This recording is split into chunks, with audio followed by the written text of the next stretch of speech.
Selamat siang. Storytelling kita kali ini tentang belajar.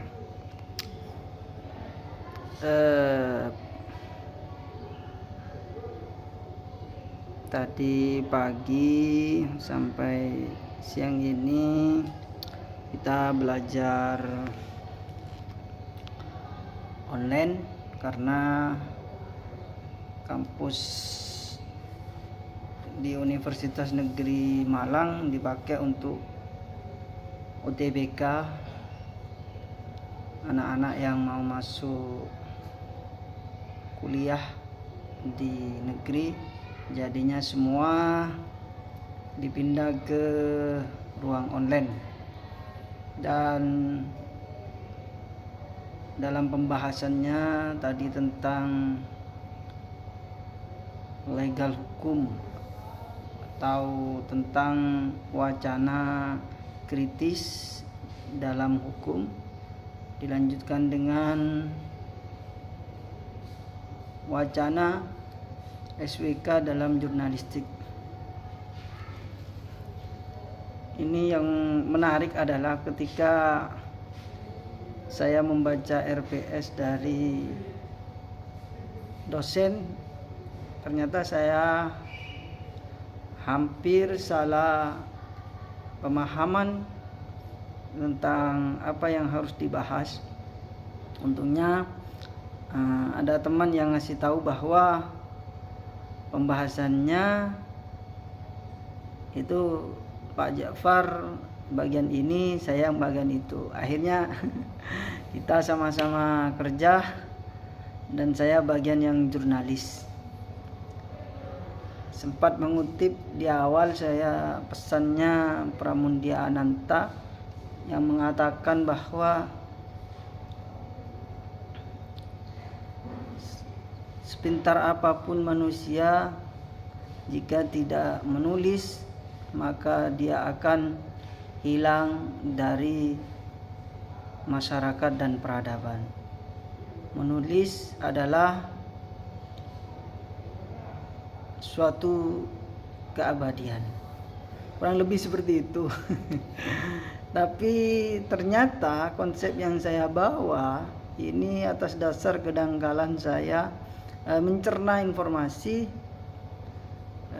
dalam teori framing berita. Itu saya salah menangkap informasi bahwa hanya satu yang dikaitkan dengan teori framing, yaitu message atau pesan. Untuk selebihnya itu adalah bagian efek dari teori framing itu. Saya mengira bahwa tadi ingin menyampaikan framing yang dikembangkan oleh atau dipraktekkan oleh para jurnalis dalam mengemukakan suatu kasus,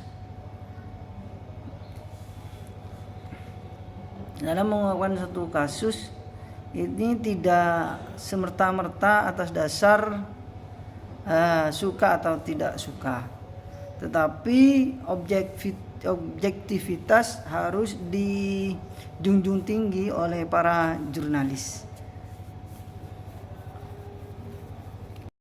Karena kebetulan juga saya bergabung dalam dunia jurnalis, meskipun sifatnya tidak aktif atau pasif, tetapi menjadi pengalaman tersendiri buat saya untuk terus berusaha berbenah, terus berusaha untuk memperbaiki tentang keilmuan saya. Kemudian saya melihat sebuah potongan video yang mengatakan bahwa hal yang paling baik sebagai pembelajar ya kita mencari ilmu, karena ilmu itu adalah sanad yang memang betul-betul nyampe kepada Nabi. Kalau kita tidak ngajar, paling tidak kita belajar. Itu yang disampaikan oleh Raden Kiai Haji Abdul Salam dalam potongan video tersebut. Dari sini kita bisa menarik kesimpulan bahwa sebagai manusia kita memang sifatnya adalah belajar dan belajar. Untuk itu tetap semangat adik-adik yang UTBK, sukses dan diterima di sekolah-sekolah atau perguruan tinggi favorit kalian. Yang jelas berakit-rakit ke hulu, bersenang-senang ke tepian, berenang-renang ke tepian. Silakan selamat berjuang, optimis kalian mampu menembus ratusan bahkan ribuan kompetitor kalian untuk memilih perguruan tinggi favorit kalian. Salam sukses luar biasa.